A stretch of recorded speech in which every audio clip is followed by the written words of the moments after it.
शिव पुराण के अनुसार एक समय देवता और ऋषियों पर भीषण संकट आ पड़ा था। धरती पर अकाल फैल गया था, नदियां सूखने लगी थी और समस्त प्राणी त्राही त्राही करने लगे थे।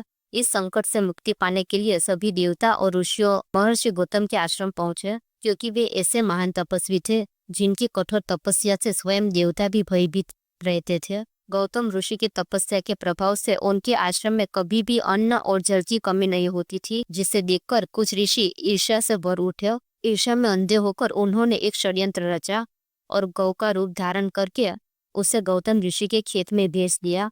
जब गौतम ऋषि ने उसे हटाने के लिए केवल घास का एक तनखा फेंका तो वह गौ वही गिर पड़ी और मृत हो गई। यह देखकर गौतम ऋषि भयभीत हो उठे, क्योंकि उन्हें लगा कि उनसे गौ हत्या जैसा घोर पाप हो गया है। पश्चाताप में डूबे हुए गौतम ऋषि वन वन भटकते रहे, कठोर तप किया और अंततः भगवान शिव की आराधना में लीन हो गए। उनकी सच्ची भक्ति से प्रसन्न होकर भगवान शिव प्रकट हुए। तब गौतम ऋषि ने अपने पाप से मुक्ति पाने के लिए गंगा को पृथ्वी पर लाने की प्रार्थना की। महादेव ने अपनी जटाओं से गंगा को पृथ्वी पर प्रवाहित किया और वही पावन धारा आगे चलकर गोदावरी नदी के नाम से प्रसिद्ध हुई।